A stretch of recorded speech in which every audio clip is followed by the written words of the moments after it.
Okay, welcome to your next set of Artful Thinking Routines. So in this video, we're going to be taking a look at two themes: exploring viewpoints and finding complexity.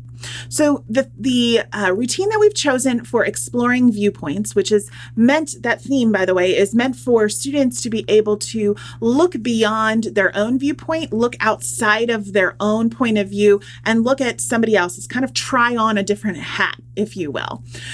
So in that theme, we've chosen the routine of step inside. So in Step Inside, what you're going to do is to choose a person, an object, or an element and step inside that point of view. You're going to try on that hat, okay? And then you're going to consider, what does your chosen item or object perceive and feel? What might that person or thing care about? Now, if you're listening carefully here, this is a wonderful way to connect with social emotional learning. When we're focused on providing some social emotional learning skills for our students, this particular thinking routine, Step Inside, is a wonderful conduit for that. So we're going to practice this together. I want you to take a look at this image. All right, and I want you to pick one person or element or item in this image to focus on, okay? So for example, in this image, I'm gonna choose the monkey, this monkey that's sitting right here, okay? And I want to enter the painting from that point of view of the monkey. So now I'm gonna have to write about, what does my monkey perceive or feel here? For example, it looks like there's like a leash here, right? So what am I perceiving? What am I thinking? What am I feeling as the monkey? Okay. What do I care about in this moment in time, in this image, in this snapshot as the monkey? And then I need to write that down. Now, here's where it gets really, really interesting for your students. Your students could select anything from an image. So you could do this in one of two ways. Ask your students to pick something or someone to focus on, or assign that just kind of randomly out of a hat. And that way, sometimes students all pick the same thing. Like, I can't tell you how many times students have chosen the monkey in this image for me. So sometimes when you have something that lots of kids are going to want to pick, you're going to want to have some kind of randomization with that. So some kids are looking at the man with the bowler hat. Some are looking at a woman with the parasol, and that they are looking at this image from that perspective, from that point of view, and considering, what does this person care about? Developing a story around that person or item or thing. It doesn't even have to be a person. It could be, the sailboats out on the waterway here. So think about that. And I want you to practice this routine. So you're going to take a look at this image, pause the video, and I want you to pick one person or item. And then I want you to answer the questions. What do you feel or perceive as this person or item? And what do you care about as that person or item? Go ahead and write those things down. And then when you're done, come on back. Okay. So what this does is it allows students to step outside of their original point of view, because oftentimes we're looking at this from the outside in. This places them actually within the moment and gives them a different way of looking at the scenario. Okay. Now, a great extension for this is something that we call step into the painting. So in this case, using this piece, what we have students do is first work through that original routine, that original step inside routine, so that they get their point of view perspective. And then we ask them to actually act it out. So we ask them to create a tableau, which is a frozen picture, right? It's a human frozen picture. So if I was the monkey, I would need to actually go and try to make my body look the way that the monkey looks in that image.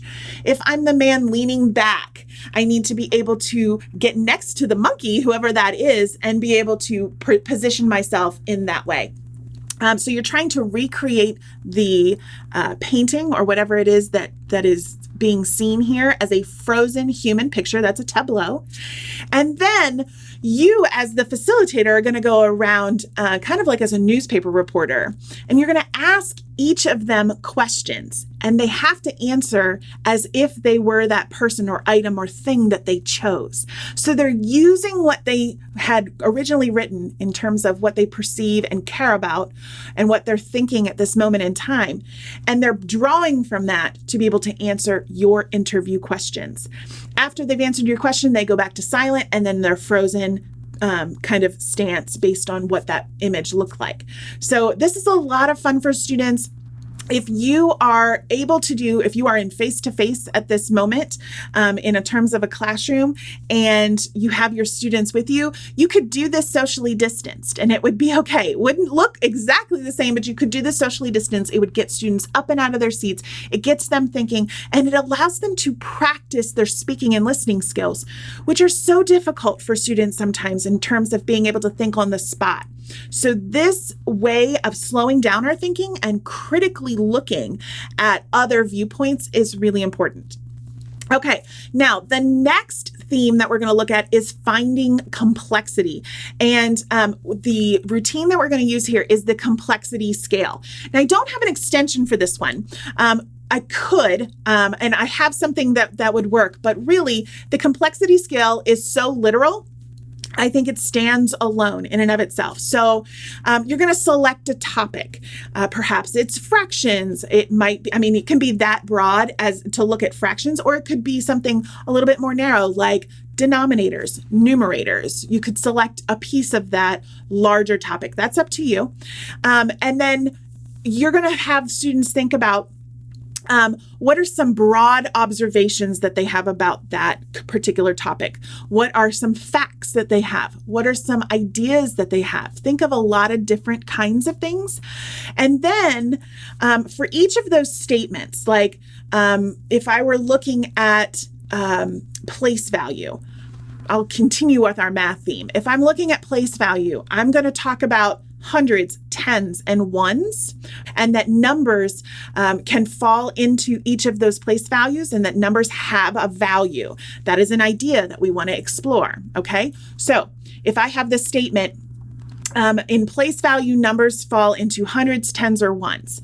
Am I going to rate that as a simple idea or as a complex idea? I'm going to draw a line between simple and complex and just kind of mark where that idea is on there.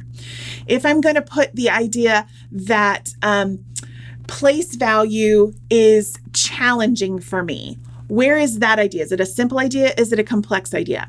If I write the statement, numbers all have value, is that a simple idea? Is that a complex idea? For some students, that might be a complex idea, whereas for others, that's a very simple idea. So this gives them ownership of how they're thinking about a topic, and then they have to explain why they place it there, and then what other questions or insights they have about a topic.